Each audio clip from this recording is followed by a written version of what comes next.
Hi friends, అందరికీ నమస్కారం. ఈ సాయి అందరవాడు ఆ భగవంతుడి ఆశీస్సులతోటి కొంచెం పర్వాలేదండి, బాగానే ముందుకు పోతూ ఉన్నాం. నా శక్తుల నేను బాగానే చేస్తానండి. ఒకవేళ ఏదైనా తెలిసి తెలియక ఏదైనా తప్పులు చేసినట్టయితే దయచేసి నాకు కామెంట్ రూపంలో తెలియజేయండి. చాలామంది చూస్తున్నారు కానీ అట్లా రీల్ ముందుకు పోతూ ఉంది, కానీ కామెంట్స్ ఎవరు కూడా నాకు తెలియపరచడం లేదు. నా ఏజ్ వచ్చేసి 59, రేపు ఆగస్టు 14కి వస్తుందండి. దాదాపు 70% ఆలస్యం అయిపోయింది. ఇంకా పిల్లలకి పెళ్ళిళ్ళు చేయాలా, తల్లిదండ్రులు బాగా చూసుకోవాలి, మనవల్ని ఎత్తుకునే వయసు. కానీ కొంతమంది నా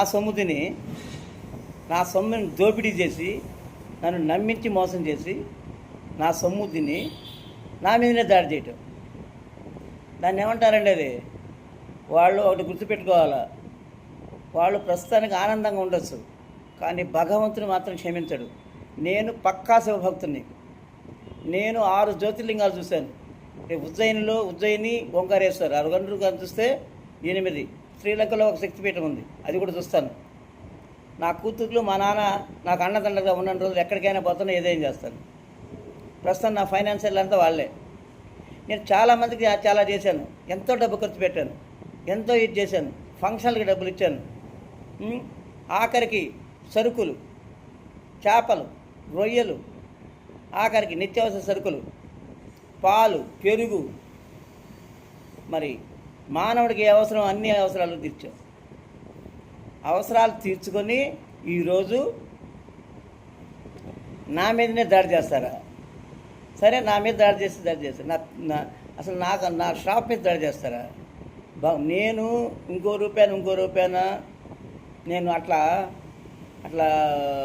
లోపల ఒకటి పెట్టుకొని బయట మాట్లాడటం నాకు తెలియదు. మోసం చేయటం నా చేతగా. అసలు మోసపోయే వాళ్ళు ప్రథమం నేను. అన్ని సొమ్మంతా తిని, డబ్బంతా తిని నా మీద దాడి చేయటం, నన్ను నిన్ను స్టేషన్కి పంపిస్తాను, ఇంకా సిగ్గు లేదని మాట్లాడటం. పంపించావు, దాని మూల్యం చెల్లించుకుంటావు. నేనేం చేయకపోయినా భగవంతుడు క్షమించడు. సర్వనాశనమే. నా జోలికి ఎవరైనా వచ్చి నన్ను ఏదైనా అనవసరంగా మాట్లాడటం, ఏదైనా చేస్తే మా గురువు గారు, మా తండ్రి, నా తల్లిదండ్రి శివపార్వతులు, వాళ్ళు నన్ను నా జోలిని వచ్చిన వారు క్షమించరు. డెఫినెట్గా జరుగుతున్నా, అది జరగకుండా ఉండే ప్రశ్నే లేదు. నా కళ్ళారా నేనే చూస్తాను. మీ అందరికీ అప్పుడు పేరు చెప్తాను, ఇప్పుడు చెప్పని పేరు. వాళ్ళు ఎవరు ఏందనేది ఇప్పుడు చెప్పను. అందరికీ నమస్కారం. జై హింద్.